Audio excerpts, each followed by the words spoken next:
Tapi ada satu hal yang terdapat pada sifat Nabiullah Ibrahim alaihissalam yang diabadikan oleh Allah di dalam surat Al-Anbiya. Assalamualaikum warahmatullahi wabarakatuh. Alhamdulillahi wa kafa, wassalatu wassalamu ala rasulihil mustafa wa ala alihi ahli sidqi wat tuqa, la hawla wa la quwata illa billah, amma ba'dah. Kaum muslimin dimanapun Anda berada, para pemirsa yang dimuliakan oleh Allah Subhanahu wa ta'ala, setiap nabi yang diutus oleh Allah menjadi ikon, bahkan diabadikan oleh Allah di dalam Al-Quran akan ketulusannya, kesabarannya, kegigihannya, keistiqomahannya, dan perjuangannya yang begitu luar biasa.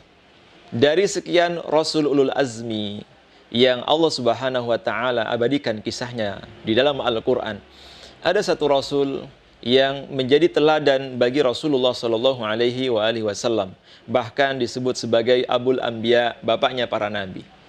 Siapa beliau? Beliaulah adalah Nabiullah Ibrahim alaihissalam, Abul Anbiya, bapak tauhid, yang banyak sekali dikisahkan oleh Allah di dalam Al-Quran, kisah tentang tauhidnya beliau dari mulai remaja hingga wafatnya. Dari mulai remaja, ketika Nabiullah Ibrahim alaihissalam menentang apa yang dialami, apa yang dilihat, apa yang disaksikan oleh beliau terhadap kaumnya, bahkan keluarganya sendiri. Ketika bapaknya masih berprofesi sebagai tukang pembuat patung yang disembah, Nabiullah Ibrahim alaihissalam ketika diperintahkan untuk mengikuti apa yang dilakukan oleh bapaknya, pastinya beliau menolak ajakan itu. Hingga akhirnya ada dua pilihan, kalau tidak diusir dari rumahnya atau dirajam. Akhirnya Nabiullah Ibrahim alaihissalam memilih terusir dari rumah itu. Tidak berhenti di situ. Hingga kemudian Nabiullah Ibrahim alaihissalam ditangkap oleh Raja Namruz. Kemudian dibakar di tanah lapang. Hingga Allah Subhanahu wa ta'ala menyelamatkan beliau. Api yang membakar begitu dahsyatnya itu tidak dapat menyentuh kulit beliau. Sampai Allah menguji Nabiullah Ibrahim alaihissalam dengan ujian keluarga. Beliau setelah menikah tidak kunjung dikaruniai keturunan. Hingga mencapai 80 tahun usia pernikahan beliau. Beliau tidak kunjung mendapatkan keturunan. Tapi beliau tidak pernah berhenti berdoa. Doanya diabadikan oleh Allah dalam Al-Quran, surat As-Saffat, ayat yang ke-100. Rabbi habli minas salihin. Ya Allah, anugerahkanlah kepadaku keturunan yang salih. Nabiullah Ibrahim alaihissalam terus menerus berdoa dengan doa ini hingga akhirnya Allah karuniai seorang keturunan, putra yang baik, putra yang sabar yang bernama Ismail alaihissalam. Belum sempat merasakan kepuasan bersama dengan Ismail, dipisahkan kedua manusia mulia itu oleh Allah. Ismail bersama ibunda Hajar di kota Mekah, sementara Nabiullah Ibrahim alaihissalam di Palestina. Sekian tahun lama berpisah, kemudian Allah pertemukan kembali saat Ismail di usia remaja. Menginjak usia remaja, Allah kembali menguji Nabiullah Ibrahim alaihissalam dengan ujian yang sangat berat, yaitu perintah untuk menyembelih putranya Ismail. Semua ujian yang sangat berat itu dijalani oleh Nabiullah Ibrahim alaihissalam. Semua perintah Allah dilaksanakan oleh Nabiullah Ibrahim alaihissalam. Maka beliau disebut sebagai Abul Anbiya, bapaknya para nabi. Dari Nabiullah Ismail alaihissalam turun sampai kemudian Nabi Muhammad sallallahu alaihi wasallam. Dari Nabi Ishak turun sampai kemudian Nabi Isa alaihissalam. Perjalanan hidup Nabiullah Ibrahim alaihissalam diabadikan oleh Allah dalam Al-Quran, sehingga dalam Al-Quran ada satu surat ke-14, namanya surat Ibrahim.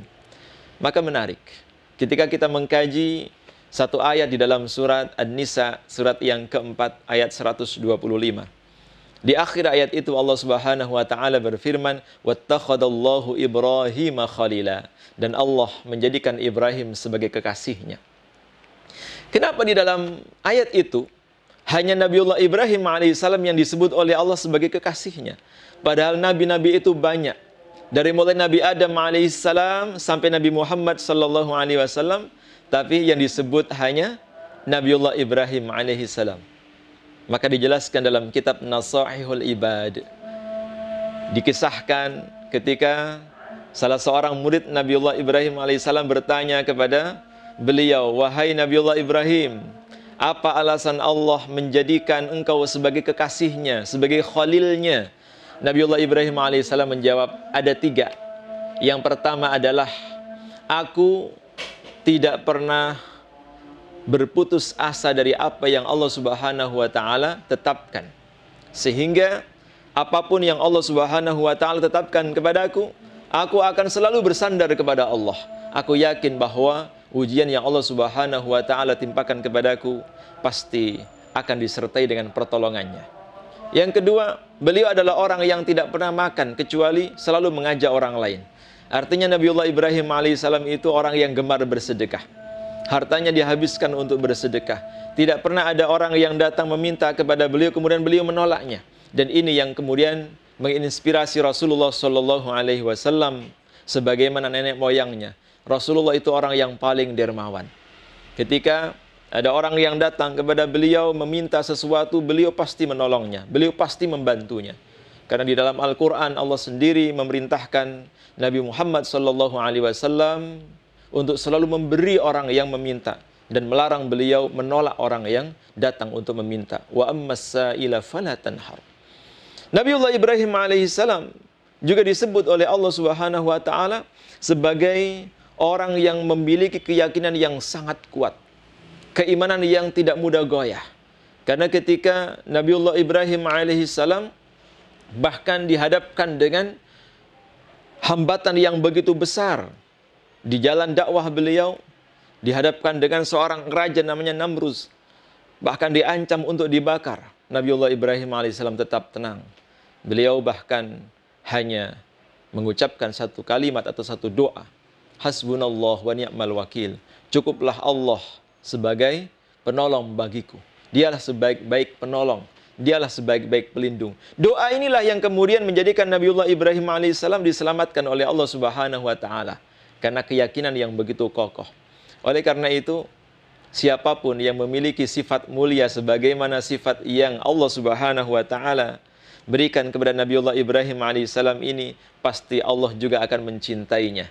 Keyakinan yang kokoh yang tidak tergoyahkan, kemudian ketawakkalan, kepasrahan secara totalitas kepada Allah Subhanahu wa taala, dan yang ketiga, iringi, hiasi kehidupan kita dengan kedermawanan.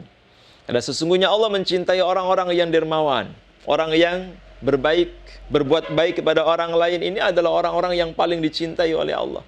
Sampai Allah Subhanahu wa taala tidak akan memurkai seorang hamba yang memiliki sifat dermawan.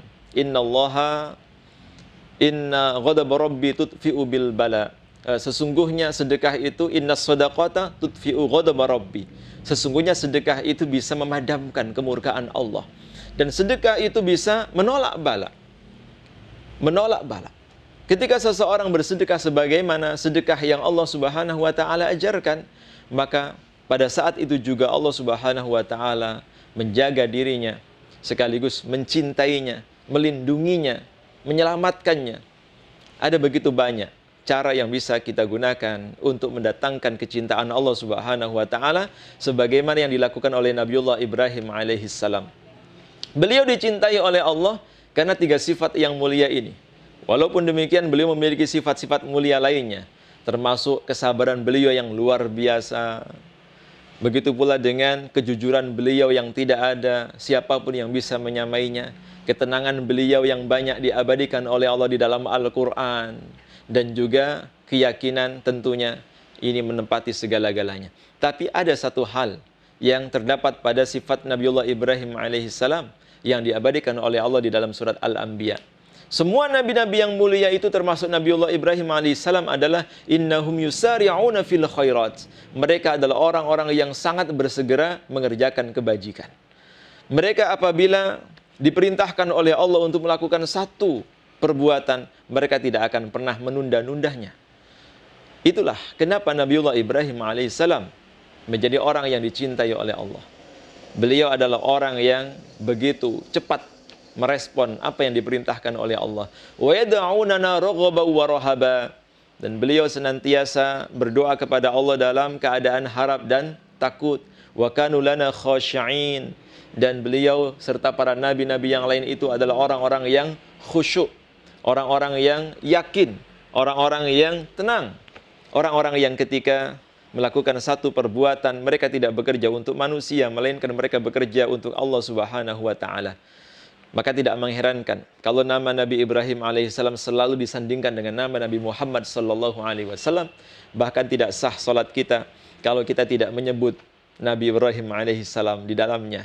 Dalam salawat yang kita baca, kama sallaita ala Ibrahim wa ala ali Ibrahim wa barik ala Muhammad wa ala ali Muhammad kama barakta ala Ibrahim wa ala ali Ibrahim innaka Hamidum Majid. Ada Nabi Ibrahim alaihissalam di situ.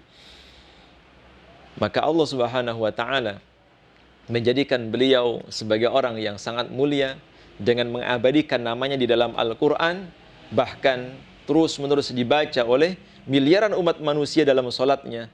Tentu karena beliau dulu di dunia menghabiskan waktunya, tenaganya, ilmunya, bahkan hartanya hingga jiwanya untuk Allah Subhanahu wa taala. Maka siapapun yang di dunia ini menghabiskan hartanya di jalan Allah, mendakwahkan agama Allah, menghabiskan waktunya di jalan Allah, kemudian bahkan mengorbankan jiwanya di jalan Allah, Allah pasti akan mengabadikan hidupnya dan Allah sebut nama-namanya di kemudian hari, dikenang sebagai orang baik, dikenang sebagai ahli ibadah, dikenang sebagai orang yang menjadi teladan panutan. Maka di dalam Al-Quran itu ada ayat yang menyebutkan laqad kana lakum fi rasulillahi uswatun hasanah liman kana yarjullaha, termasuk juga Nabiullah Ibrahim alaihissalam. Kedua manusia mulia ini layak menjadi panutan bagi umat manusia. Panutan akan keyakinan kepada Allah serta bagaimana ketulusan mereka di dalam melaksanakan perintah Allah tanpa pamrih, tanpa melihat keuntungan yang akan saya peroleh berapa, apa yang akan saya dapatkan dari perbuatan ini, perbuatan itu. Mereka adalah orang yang begitu tulus mengharapkan keridhaan Allah Subhanahu wa taala tanpa berharap kepada selainnya.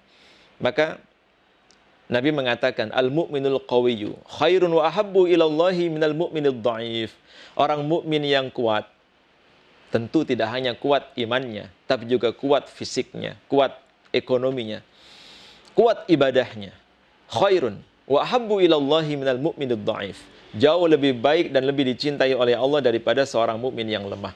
Meskipun sama-sama memiliki sisi-sisi kebaikan. Ihris ala ma yanfa'uka wa la ta'jis. Wasta'in billah wa la ta'jis.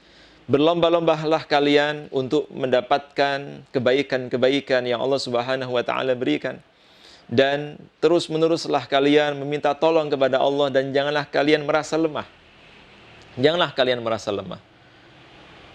Dan ketika Allah Subhanahu wa taala menguji kita dengan ujian apapun, kata Nabi, wala taqul law fa'altu kadza wa kadza.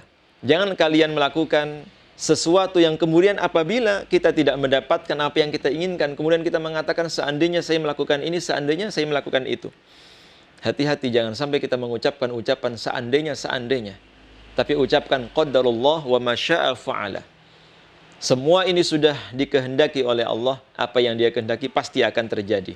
Karena sesungguhnya ucapan seandainya itu bisa membuka pintu-pintu syaitan. Mudah-mudahan kita bisa meneladani keteladanan dan keluhuran akhlak serta keyakinan Nabiullah Ibrahim alaihissalam beserta keluarganya termasuk Nabi Muhammad sallallahu alaihi wasallam, dan bisa kita ajarkan kepada siapapun yang kita cintai sehingga dengan itu kita mendapatkan kecintaan Allah Subhanahu wa taala serta keridhaan darinya. Billahi taufiq wal hidayah. Wassalamualaikum warahmatullahi wabarakatuh.